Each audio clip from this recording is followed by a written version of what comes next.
Welcome to the wonderful world of dance, bringing you exclusive interviews with top dancers and choreographers and reviews of the world's best companies across the globe. You can find lots more on our website at thewonderfulworldofdance.com.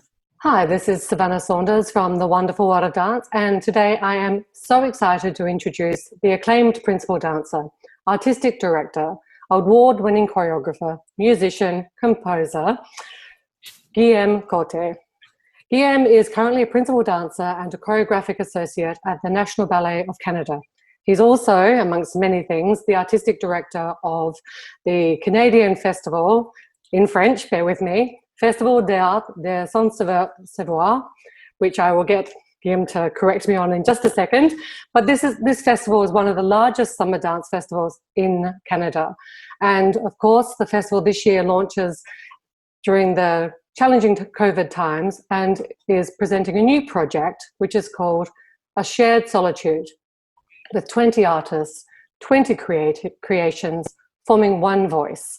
So let's hear more about his career and the upcoming festival. Thank you so much for joining us. Thank you for having me. Now, first things first, let's correct my pronunciation of that wonderful French title so that all of the French and Canadian listeners around the world will know what I'm actually talking about. Well, it's this wonderful French thing where things seem longer in French than in English, so it's Festival des Arts de Saint-Sauveur. It's a beautiful town that's in the Laurentians. It's about 45 minutes away from Montreal.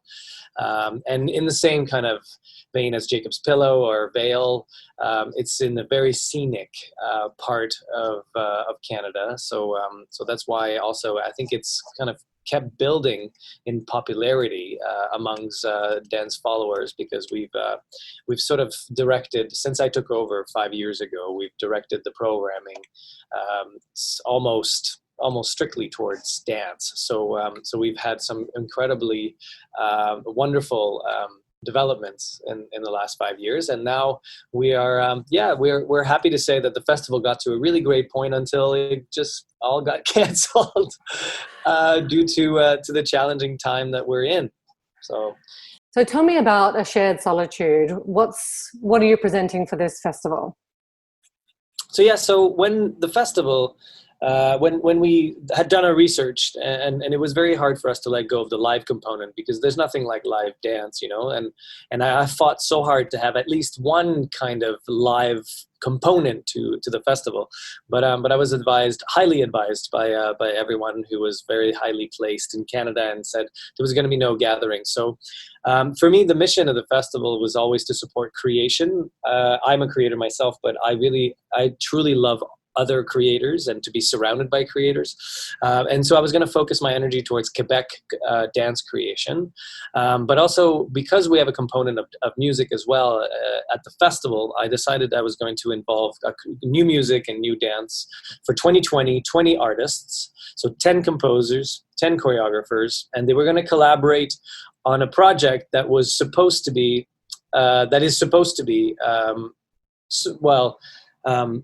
within the framework of the moment we're living in, so created in a solo fashion. So it would be for a solo instrument for the music, and it would be for a solo dancer, interpreter, as well as choreographer for the dance part of it, and also that everyone works on their separate track, so within their own solitude. So this is a bit different, because in dance, often collaboration between new music and new dance, often what will happen is a choreographer will commission and will be the leader on the project, and will sort of kind of give a grocery list of what they want, respectfully, obviously. And I'm guilty of this as well. When you have a composer, I really want something that sounds like Philip Glass, and here I want this thing, so this, I didn't want that to happen, because I was like, everybody's working in their own thing. So why don't we use the surrealist artists, like Dali and so on? They used to use this really amazing artistic technique that was called cadavre exquis. And this technique was, they folded a piece of paper in half, and then at a party or something, and then one of the artists would draw something on the one side, and then without the other artist seeing what is on that side, they would flip it over, and then the other artist would come in and finish the drawing. And what linked together this drawing, when it sort of got unfolded and you saw the finished product, was the moment they were in, was the conversations they were having, but it wasn't actually a collaboration. It wasn't one was trying to think what the other was thinking. So I thought the interesting thing about this project is that it wasn't a collaboration. So it was sort of this process where the composers would create a piece of music. So everybody signed on to doing the project without knowing what the other would do. So it kind of used the moment of uncertainty that we're in at the moment as well. We don't know when our next performance will be. So it was interesting to use that and to also tell the choreographers, well, you have to agree to do this project, but you're not going to know what your music is until a month from now. And I was nervous because, we're often, as creators, we're often given free range of, do whatever you want, and you find your own theme and you find your own music and so on. So it was interesting to see that everybody loved the exercise. During this confinement, they like being confined within their creativity as well. So everybody jumped on board. There was some unsettlement when people received music because they were going, this is not what I usually do. But I'm happy to say everybody plowed through, and we have some really, really special creations. So the creations themselves are going to be films that are going to be made with a filmmaker. His name is Louis Martin Charret. He's a wonderful filmmaker because he himself is a choreographer as well as an ex-dancer. So he's able to make some really great dance films. So the films will be anywhere between 5 and 10 minutes. There's going to be 10 of them because 20 artists and 2 artists per film. And they're all going to be aired one a week starting July 5th, every Sunday on a festival, festivaldesarts.ca, on our website, as well as on the Orchestre Métropolitain website, because another perk of the project was that I have a very good friendship with Yannick Nézet-Séguin. For those of you who don't know Yannick, he is the director of the Metropolitan Opera in New York. He's a Quebecer, and we've been friends for many years. And he's also appeared at the festival many times with his orchestra from Montreal called Orchestre Métropolitain.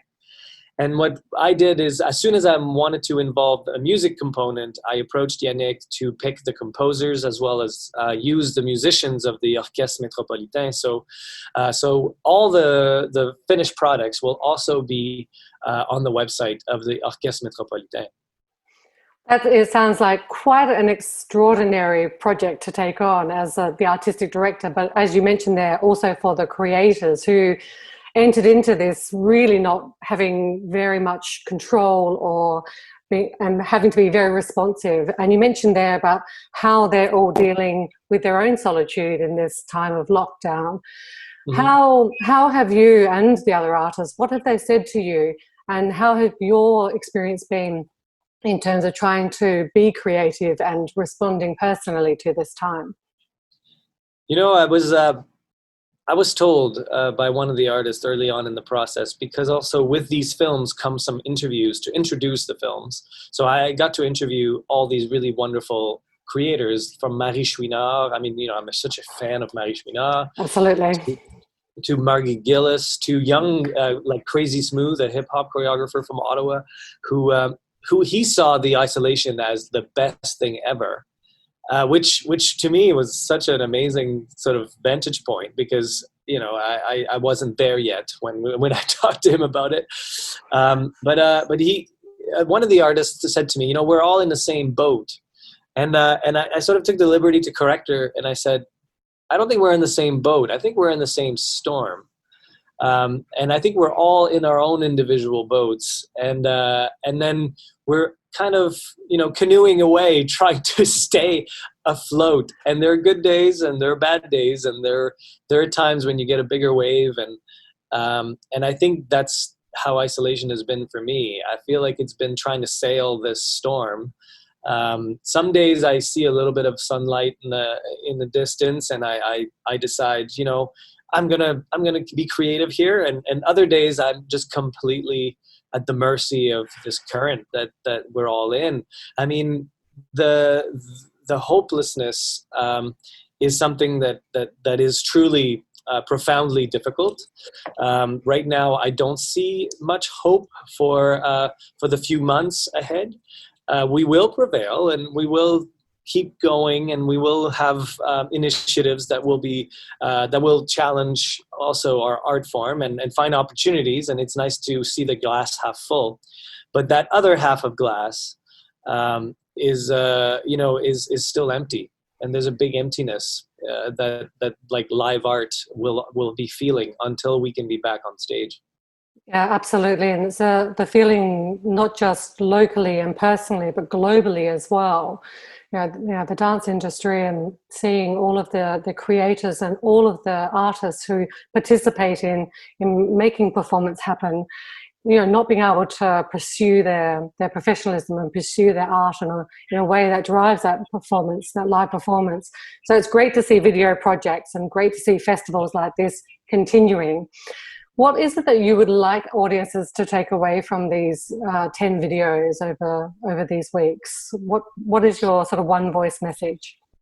Well, I think what I love about the project is because it's classical contemporary music combined with and musicians, it's live music, and it's also some really phenomenally talented artists all gathered for the project. I think it's the sophistication of the project that I hope comes through. I think there's a lot of content online at the moment of a lot of things sort of floating, and people putting out videos of themselves dancing in the woods and all of that. So and not to take away from that, that's all really wonderful, but I hope this project is through its sort of quality. Also, there's another element, because like I said, I'm interviewing the choreographers, and Yannick Nézet-Séguin is interviewing the composers. Actually, it was interesting because it came from my dad. I was visiting my family a few months ago, and my dad was saying, well, somebody gave me this CD and this pianist, and I don't really like it. I didn't like it at first, and I thought it was really bad. And so I said, oh, okay. And then I spoke to him 3 weeks later, and he said, oh, she came to the Lac Saint-Jean. She came to his region, and she did a live show. And he said, like, she spoke to the audience, and she spoke about her creative process. And then he said, and she was lovely. And now I understand a little bit more. I mean, she didn't explain it, word for word what it was, but she's like, she gave us some things to hang on to. And he said, now I listen to her every morning, and I like it. I like the CD a lot. So this is what I hope people take away. So I hope that, we can't make dance more human than it is, because dance is humanity. But we can make the people more human in a way that I think we can make people like Marie Chouinard speak and talk and not explain, because we don't want to explain art. It's not about that. But we want to make sure that we are giving some kind of doorway inside, people who may be sort of like under normal circumstances intimidated by a piece of Marie Chouinard. But if they see her talk about it, and they see her talk about her passion or her process or what her inspirations may be, and also just talk about what she's been living through in the last few months, then it will humanize who this icon of Canadian dance is, and maybe make new audiences discover the artists of Marie Chouinard as opposed to just the work of Marie Chouinard. Because I don't think the work of Marie Chouinard needs any more help to be publicized. I think she's a world phenomenon, but at the same time, I think her as a person is also such a valid, and not just valid, but such a precious thing to witness. So I hope that people take away from these little films not only the beauty of the final product, but mostly the entire project itself, meaning that focus is truly on the artists themselves. I could not agree more, I have to say. And I think Marie is such a really good example of getting to know an artist, and to understand an artist can really help you have a deeper relationship with the work.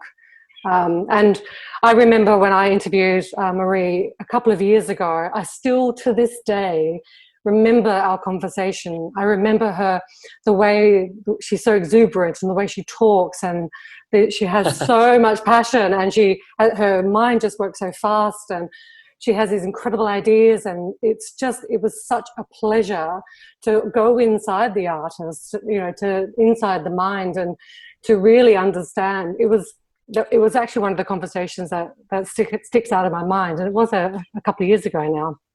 So yeah, I can't wait to see these videos and the interviews as well, and I know everyone else will definitely. But let's talk a little bit about you. You said you're the one doing the interviews, so let's discover a little bit more for those who perhaps are outside of Canada. And although, with your incredible career, you have performed all the great roles, you've guested with companies all around the world, La Scala, English, Royal, ABT, Hamburg, Stuttgart.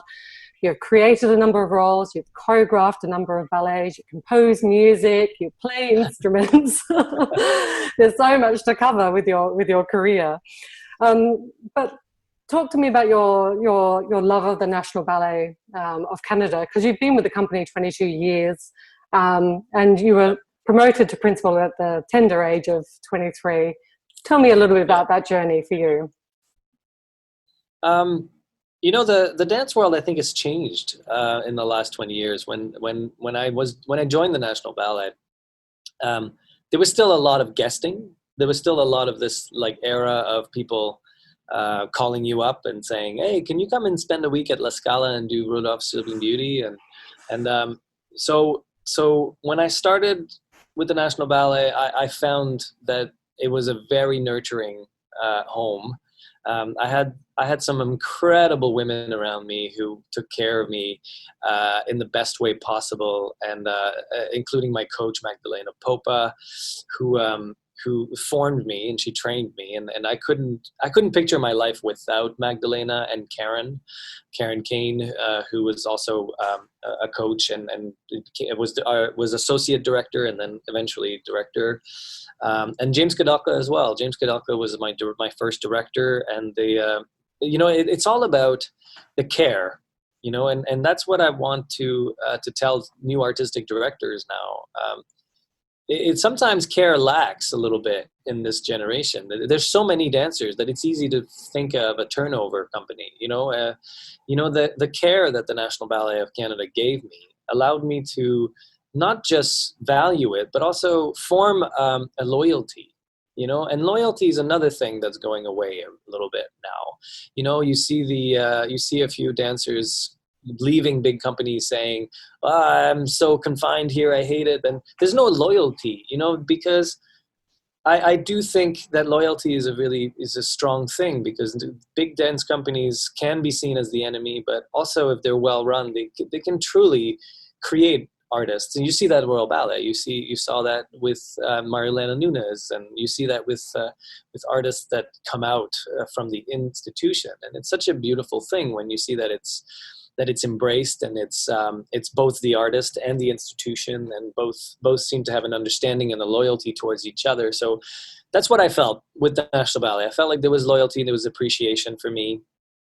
So as I got to principal dancer, and I got some invitations to go other places, and also obviously offers to move other places, I always felt like no matter where I would go, I probably would never find what I have in Canada again.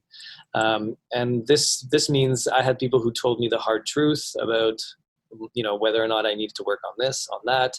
I found people who would challenge me constantly, and including my wife, Heather Ogden, who is a principal dancer with the National Ballet. We got to be colleagues way before we were a couple. We danced together for about 7 years before we got together.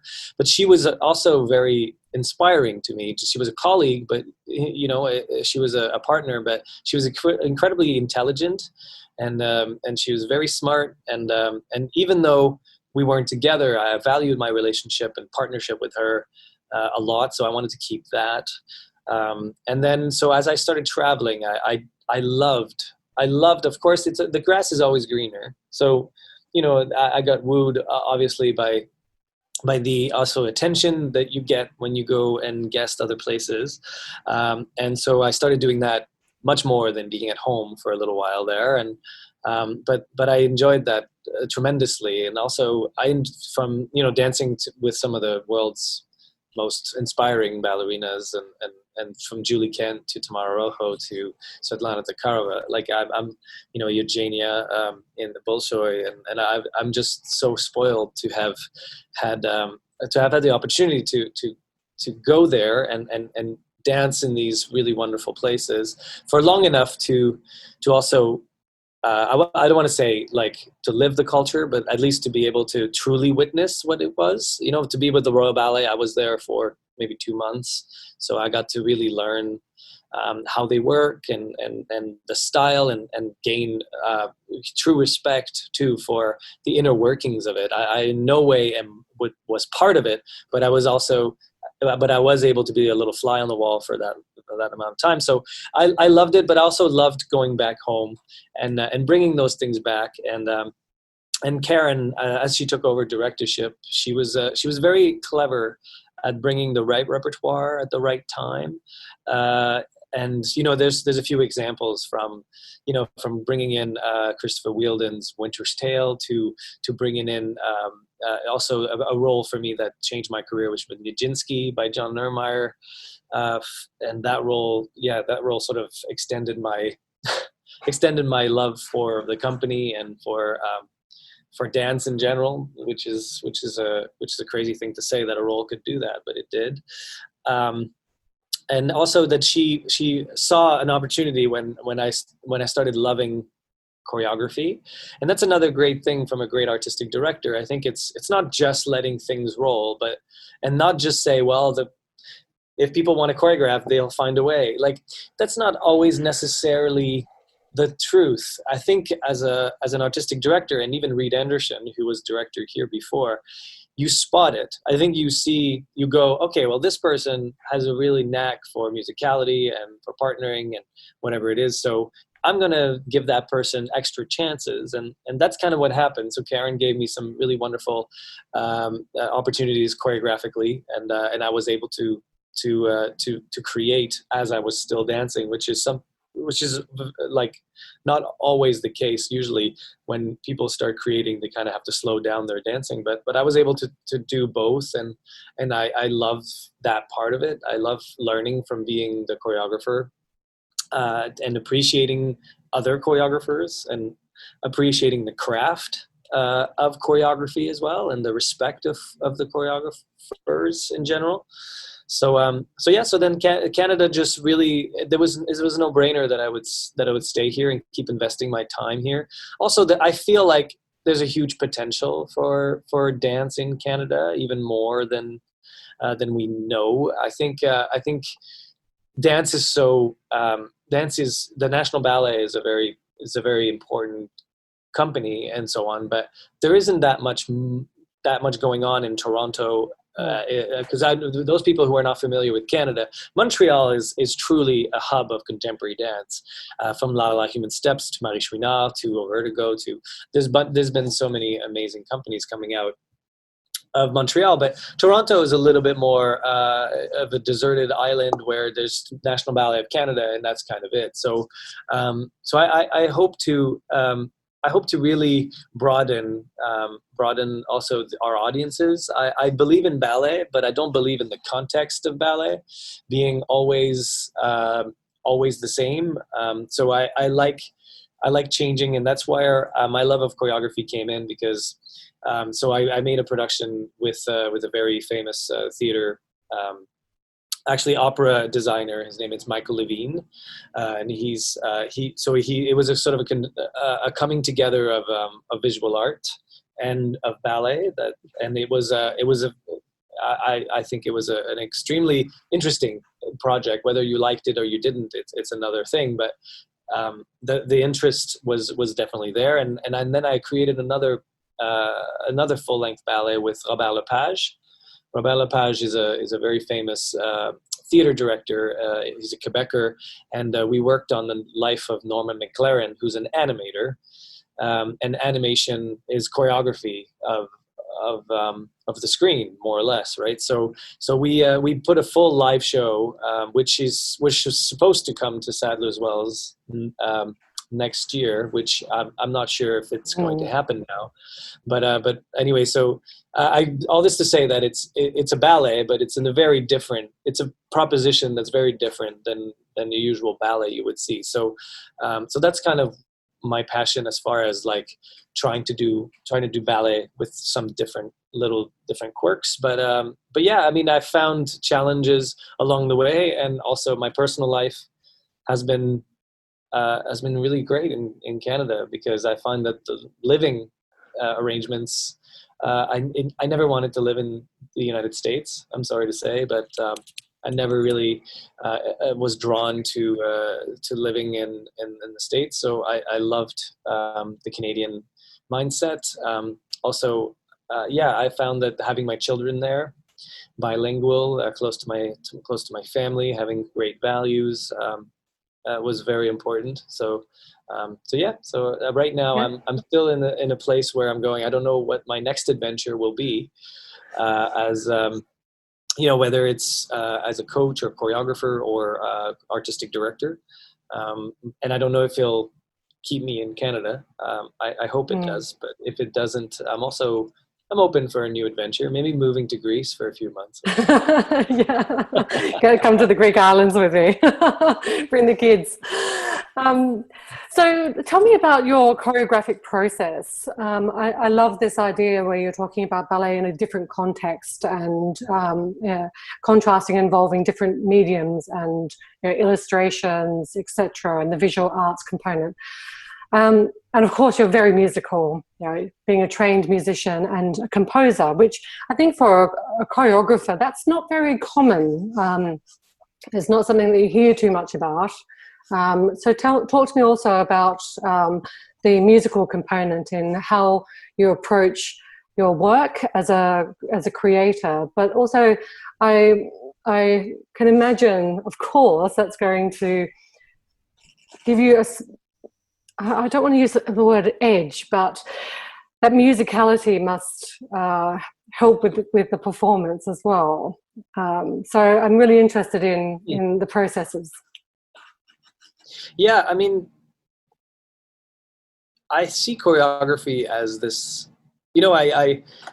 I'm a huge fan of someone like Sidi Larbi Cherkaoui, because I feel that he sees choreography as a way of communication, and not as this, not as a vocabulary that he has millions of vocabularies, and he can craft shows around flamenco to contemporary dance to classical dance, to some more successful than others. But at the same time, I feel like what he's able to do is truly, it's truly what I'd like to be able to do one day. So he's kind of my my hero in a way that I love.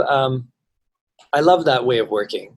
I love the way that you're able to take a context and also mix it with a social commentary, and also use different talents and collaborative efforts, and make something that you feel is like Babel, like a work that is truly coherent to what we struggle with at the moment, but at the same time it's rich in ideas, rich in artists, rich in on so many levels, and it's the balance of it all.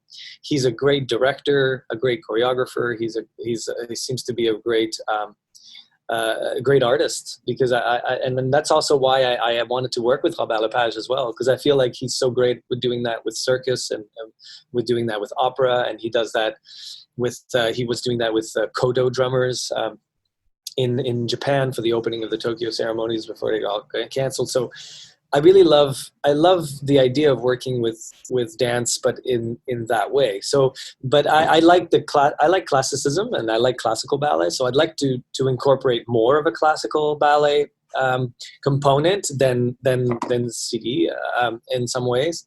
But at the same time, at the moment, I've always been really inspired by the context and the concept, and I've done. I've done things that are so my last creation was actually a collaborative effort with a writer. His name is Royce Vavrick.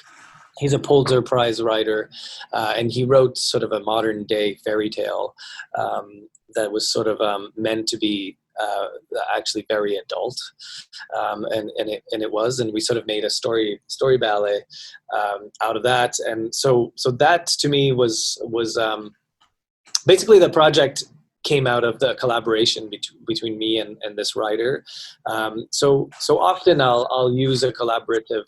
I'll use the collaborative energy to create something. And when I don't have a collaborator, then I obviously will pick the music. The music comes first. I'm not a huge fan of things that sit on the music. Like in this day and age when we can all be video editors, it's easy enough to take a Philip Glass track and put on all sorts of, movement and something will line up eventually. What I like to watch is things that are deliberately placed on music, because although a lot of music will be based on improvisation and a lot of music as well nowadays is systems or is based on that. There's still an interest in deliberate choices. So I like watching something where I see that people are making choices, whether it's an improvisational choice or whether it's an actual choreographed sequence. I like seeing someone think when they're executing. So I like to be the same as a choreographer. I like to make sure that every moment is thought of. It doesn't need to be calculated, but at least it's discussed. Yeah, that's quite trying to think of the word. I was just so wrapped up in listening to you. I was caught off guard almost by the end. Talk to me about the musical elements. So I was reading that you had learned the cello. Is this correct? Yeah. I had learned cello. It's kind of, I stopped for the really banal reason that I moved on the second floor of an apartment building, and I couldn't play anymore because my downstairs neighbor just couldn't stand it. So I actually stopped playing for a period of about 3 years, and then I got so rusty that I just never picked it up again. So I mean, I have to curse my downstairs neighbor for ruining my cello career. No, I'm kidding. I was never that good at it. I'm a frustrated musician. I think that's the truth. I love music. I listen to music. If you ask my wife, I think she's driven crazy by me having earphones in all the time, and claiming that there's music playing, but there is. Maybe there isn't. But you also compose your own scores. What type of music? Tell me how you. I compose quite a bit of classical music. Actually, I started off as a composer, not as a dancer. Well, I was a dancer. I was dancing as a corps de ballet dancer at the National Ballet, and there was a choreographer. Her name was Dominique Dumais. And Dominique, I showed her some of my music when she came to the ballet school, and she loved it. So then, we worked together on 3 different projects: one full length, 1 half-hour work for Stuttgart Ballet, one for Alberta Ballet, and then I ended up writing pieces for like Marcelo Gomez and a bunch of other other choreographers who really liked my music.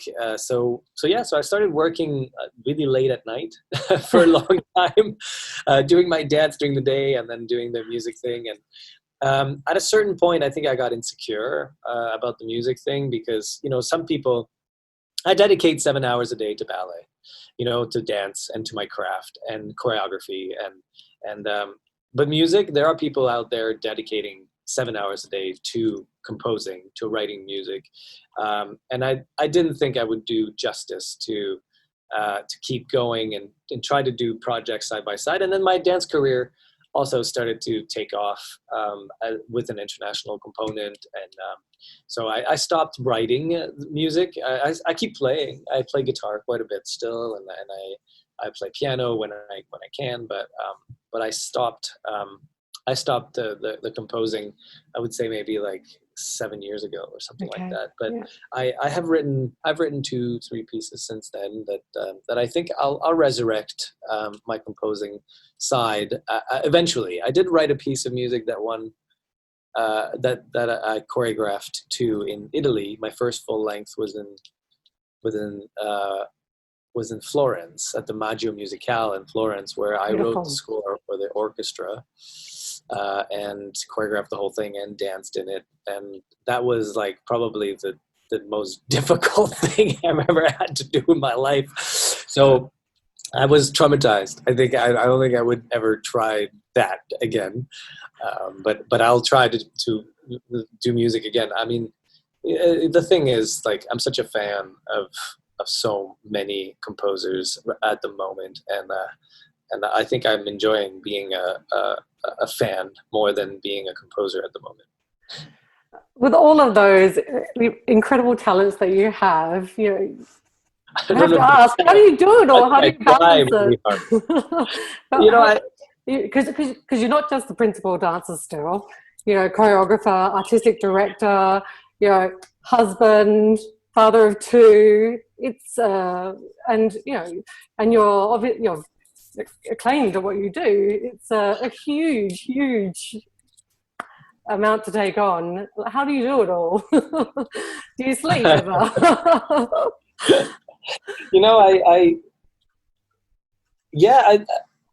I've always kind of gone with I don't do much else than what I love. So and what I love is a funny, it's a narrower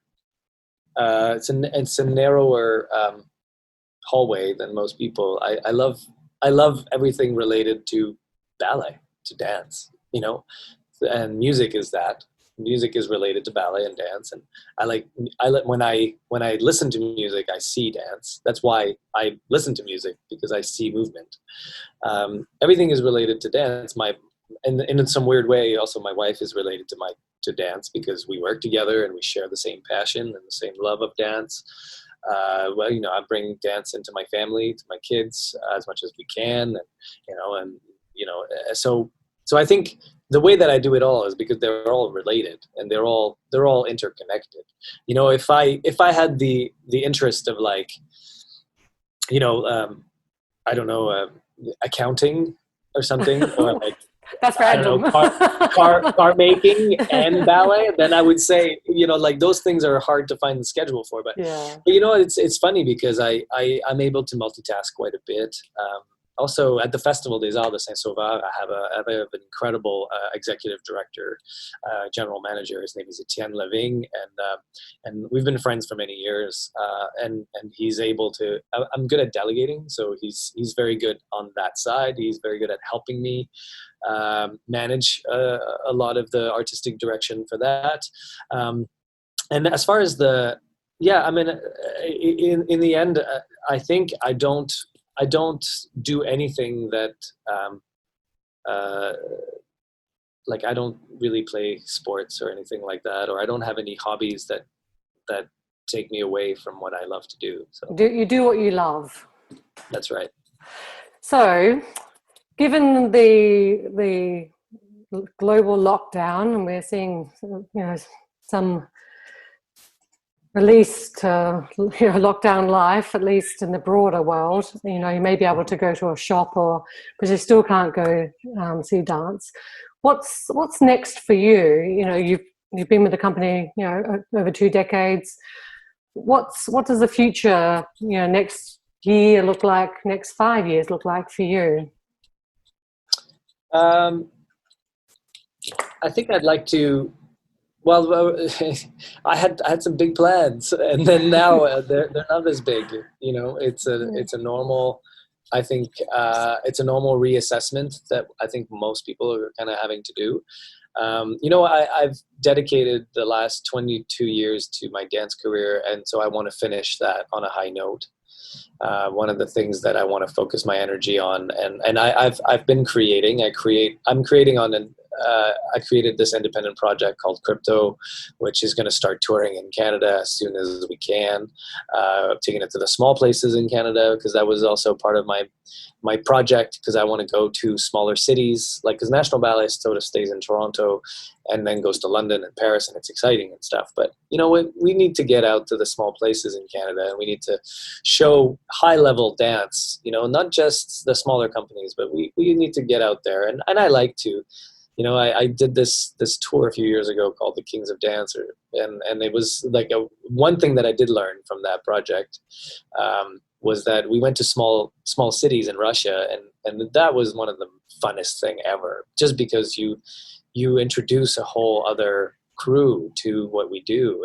Like, these people are just happy that you made the effort to come to them.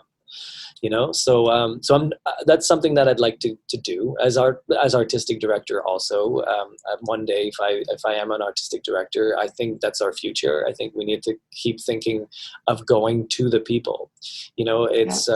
And not we need to make dance more available by just sticking on online. That's not the way it's going to work. We have to educate through online projects, and I think the online projects are really wonderful, not to take away from it, but I do think we do need to double up on our presence. So I mean, that project, the creativity for that was already the project, the creative process, for that had been finished, and I was very excited to get that on the road. And so I'd really like to finish also that. I have one more project that I want to do as a dancer and choreographer. Another project with Robert Lepage that I'm hoping to solidify. And then the National Ballet, I'd like to retire as a dancer on a high note. And then we'll see about the next adventure. I mean, I'd love to see what I can do as far as keep finding projects that I find are stimulating. I'm very lucky, because I find also that I'm well aware that I'm privileged, and I'm hoping to create more opportunities for people who aren't as privileged. Mm-hmm. And I hope that I can also use whatever privilege I've had to also change the game a little bit for people who haven't. And I mean, I think right now there's some major discussions happening in the dance world. I'm part of a lot of them. I'm silently part of them. I don't have an opinion yet. I don't know if it's about opinion either. Like, I think it's about listening. I think right now a lot of us are doing that, and I think that's valuable. I think this time of confinement has allowed me to stop talking, which, as you see from this interview, is hard to do. But it's this interesting thing, though. I think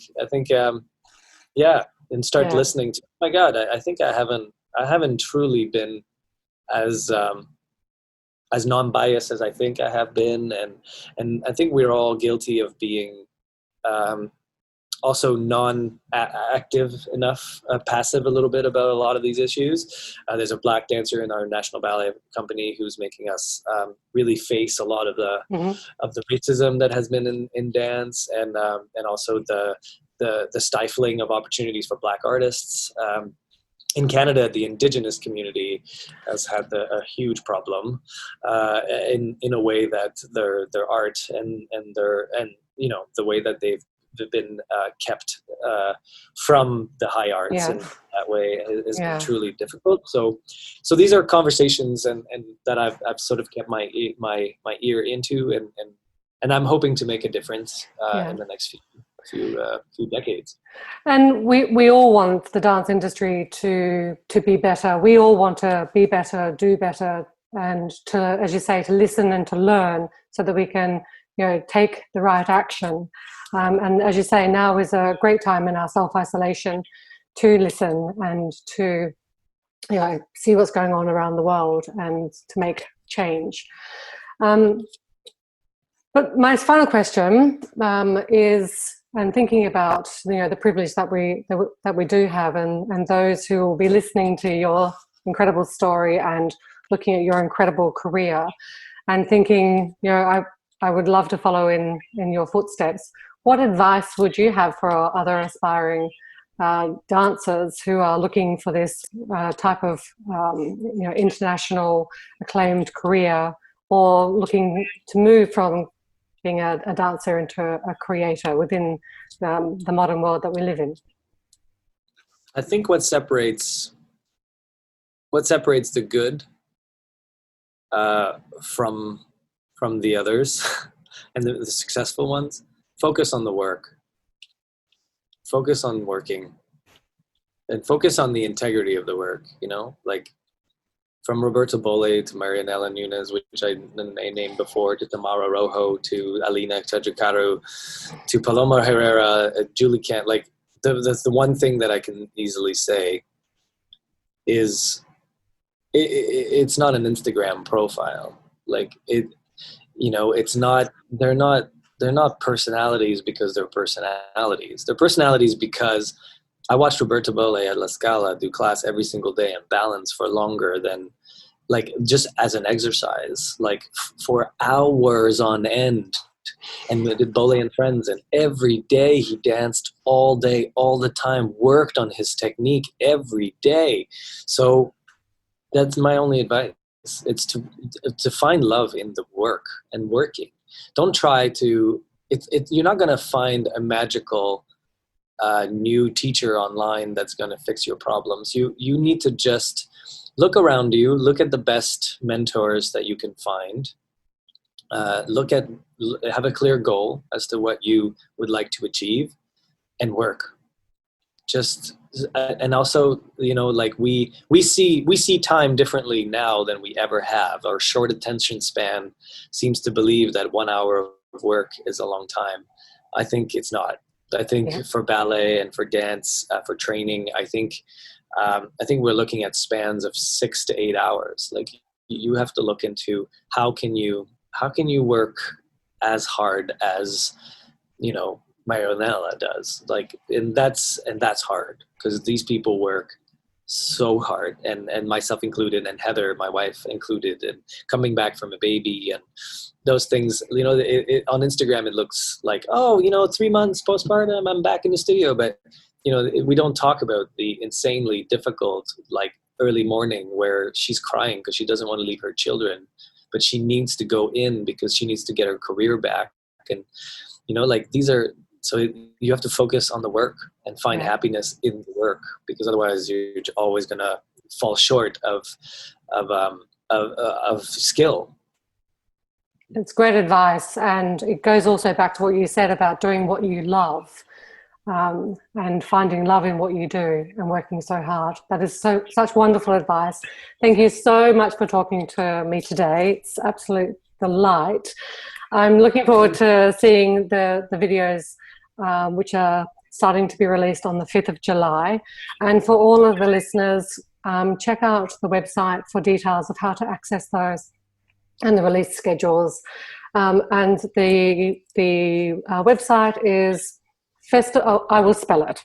festivaldearts.ca, festivaldearts.ca.